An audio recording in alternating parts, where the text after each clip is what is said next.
Hey guys, Mark from Blue Sea Bushcraft and Outdoors. Well, 2025 Ram Rebel here with the 3-liter straight 6 turbo. I'm going to do an oil change. First one, a little overdue. It's 8,000. I wanted to do it at 5. It's of course new engine. You know, could be crap in the engine you want to get rid of when you first run the engine for that first time. But anyway, I'm getting to it now. Just finished vacation. I've also got the J&L catch can here. I'm going to put on it. Got a Fram filter, not a big fan, but that's all I can get. They're really hard to find at the moment. Hopefully they get the actual Mobil 1 ones. And I used Mobil 1 in my my Hemi, and I had no issues. I had a 2014, no Hemi tick, nothing. So was it because of that? I don't know. I ran a catch can on that Hemi as well. Maybe it made a difference. So anyway, we're going to do that right now before it gets dark. I've got my little mat here. This is catches any oil that falls down. Won't go on the driveway. Obviously got my oil catch pan here. And the oil drain plug is right here. And one thing, the filter is right here. It's all dirty. Way easier to get to than the Hemi. You had to friggin' reach your hand up. You spilt half of it everywhere. This one, I've seen a couple online. Didn't look too bad. Hopefully this one's not friggin' glued on from the factory, because it seems like they're pretty tight. So hopefully I don't have to jam a screwdriver through it to get it out. Anyway, let's get that rolling, get it drained. So it's a 1/2 inch to take that off. Anyway, let's see how this goes. Well, it wasn't as tight as I thought it was going to be, surprisingly. All right, get that up a little bit.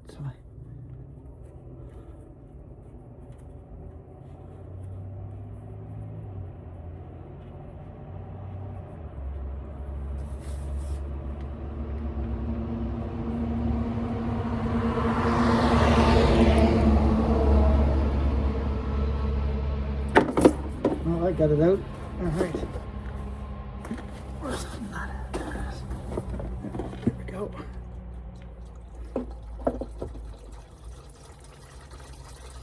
Yeah, she's fairly black. All right.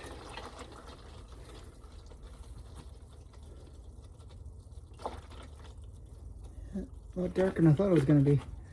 But then again, it's Pennzoil. I use Mobil 1 synthetic. That's all I've ever used. Been good to me, so I'm sticking with that. All right, we'll let that drain, and now I'll take that filter out. Yeah. And yeah, it appears that they basically crazy glued that friggin' filter on. But I had this filter wrench catch-all thing. It didn't fit my Hemi filter, but it looks like it fits this one, so I guess we'll find out. Let's see if I can get it off with this without having to drive a friggin' screwdriver through it. Let's see. Well, this looks like I'm gonna have to put the screwdriver through it. I can't even budge this filter. Anyway, I'll use that old trick. Hopefully it comes out. Well, I got that sucker out. I don't know if they put that on with a torque wrench or what, but I had to shove the screwdriver through it a few times to get it out, and then kind of use my torque of my hand to help with the screwdriver to get it out. It would not move. Anyway, it's out now. I was getting worried for a minute. Anyway, so word to the wise, if you're getting these out, be careful. If you got the wrench, then try to use that. I didn't have it, but I've done that with the screwdriver. It's kind of a risk, but anyway, I got it. So I'm going to put that ring of oil around this new filter and put it in, and not that tight. All right, the new filter ring is all lubed up. Put this on. Line it up right. Get it with my other hand.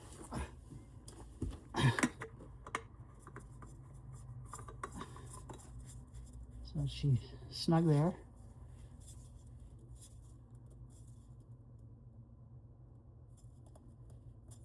That should be more than enough. There. Definitely not as tight as they had it. There. Alright. Done. Now I can put the oil in it.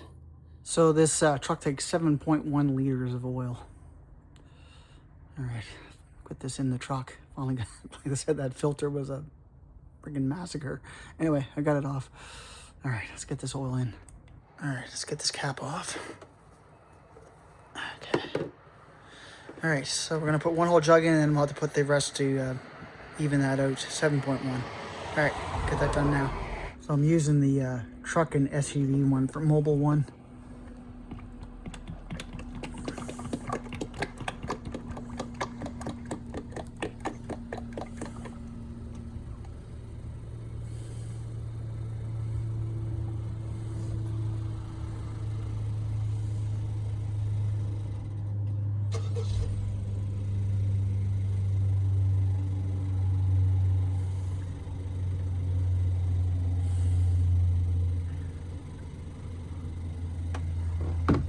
So I started the truck up, and she's right on the full level mark where it's supposed to be, where it was when I first got the truck.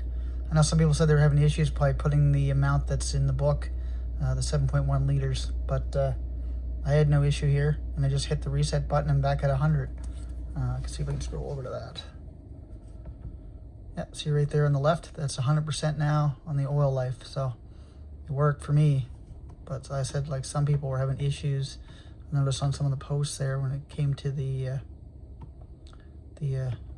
capacity, but mine's on the line where it was just above the max there, so looks good. All right, that was easy. All right, guys, now on to this. This would have been done a while ago, except for that stupid oil filter I had to get off. But anyway, here we are. This is the J&L oil separator can, or known as a oil catch can. Like I said, I had one on my Hemi. Now I got it for this. This one mounts a little bit different than the one on the Hemi. When it comes, it's all apart. This top I put on. I put some Loctite on these two screws here for the holder, or the bracket, I should say. But I put that on. But it comes with that. It's not on. You have to put that on when you get it. And it just, the label here lines up the same underneath of this on top of the cap. So you just do that and you're good to go. It runs in the same direction as the hose, the stem here. So it's not hard to do. And these will rotate as well if you got to articulate them when you get them on the back here. So it wasn't really cheap. I got it from a Canadian company, so I think it was around almost 200 bucks. But I mean, I think they work. I think they're good. Some people say they don't, but I mean, it keeps stuff from going into your intake. So I don't know. That's just got another one because it seemed to work well with my Hemi. So for safety's sake, I got it for this as well, for the 3.0 here.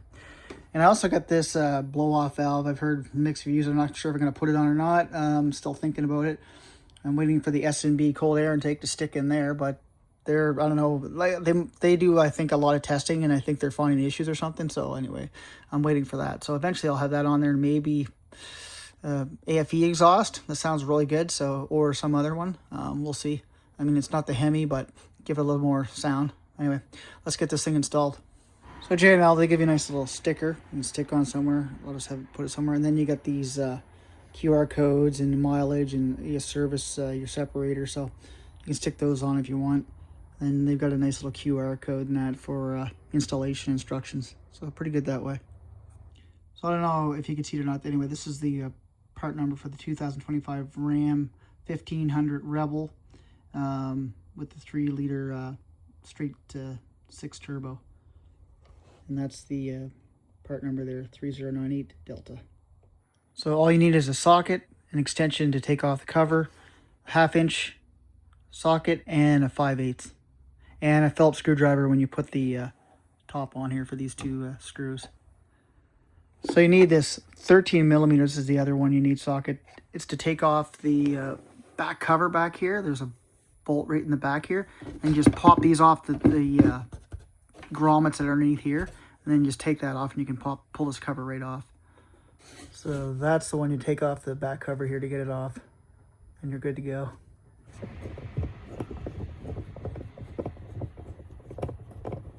And this just pulls right off. There we go. Get that out of the way. Now we have access back here to get at those hoses to take off and put the new catch can attachment on. So these will be the two OEM connectors we're going to take off, and we're going to put the new hoses on each one of these. So we're going to take our 5/8 here. We're going to take off this grommet here, and then we're going to mount the catch can right to this and put it off this side here. But we got to remove that.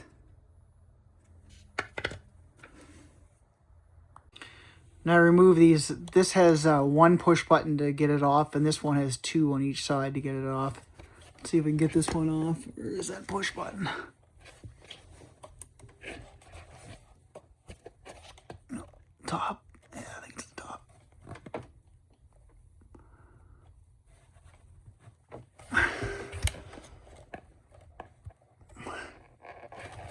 Ooh, she tight.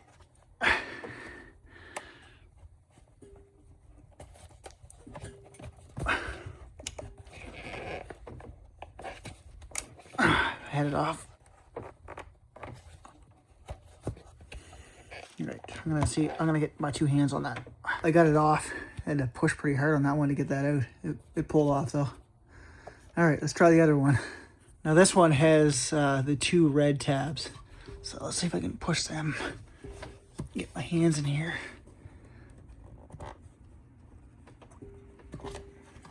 There we go. So we got it off. All right. That's what it looks like. A little bit of residual oil in there, I can see. You can see it. All right, well, that's off. We'll save that for the truck for some other time. And there's your 2 attachment points. And you can see some residual oil on that right here. Okay, let's get the rest of this in. So I took the ball stud off. That just screws out of there. And don't screw that in tight when you put it back on because it's just plastic. So you just got to just do it snug. You can see it's just a little bolt.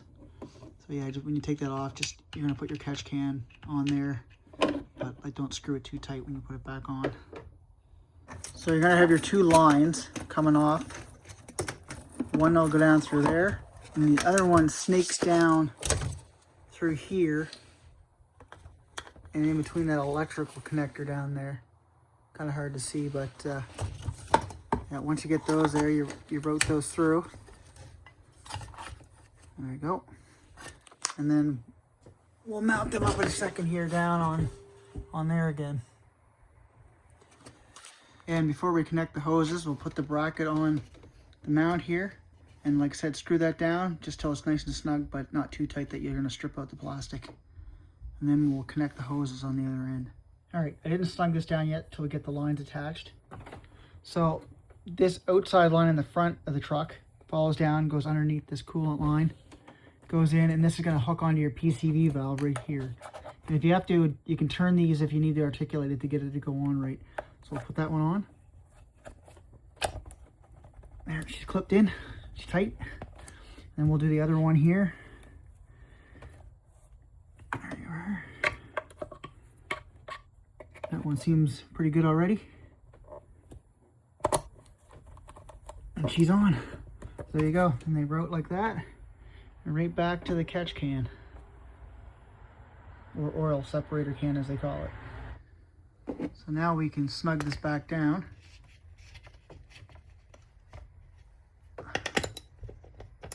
That's the 5/8. Okay. See if that's straight. Yeah, looks good. All right. Now that that's all mounted, that's where the grommet goes, where the back of your cover goes into. That's the stem there that you screw the cover onto. And then you just pop it down on the grommets, the one that you tied your catch can onto. And then I think that, oh, and then there's one over here as well. So yeah, just pop it down and you're good to go and you're done. So they just screw off, the oil collects in there. There's like a Brillo piece on the top part of this, and it just drips down into the catch can. And conditions, winter, it all depends on how much. Check your catch can at first. This one's a little smaller than the one I had on my Hemi, so you know, check them. They'll gather fluid and moisture as well. So you know, check them often until you figure out, you know, how much it fills and how fast. There you go. She's all installed. Hum of the hurricane, or something like that. Anyway, pretty easy. And the oil change is done as well. Future upgrades to come. Hope you liked this little quick one. I know it wasn't the best video, but just wanted to get that out there and show that you can do things yourself. Anyway, like I always say, Lucy out, live off the land. All right, let's check and see how much oil's in this. I've just ran it for a few 100 kilometers.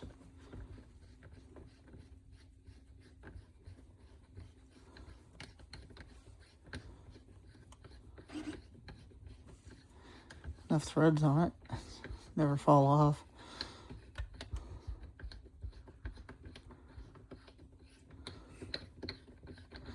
10 years later. Not just some residual in there so far. No big copious amounts, but you can see where there's like liquid and oil, so you get condensation in it as well.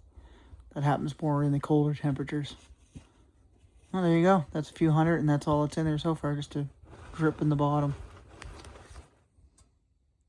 It was kind of dull because it was dark when I was filming, but as you can see, it's a nice, neat install, as you can see in the daylight here. Tucks in right next to the cover. Perfect. if you look closely, you can see the two lines in there where they connected. And they're right underneath the cover.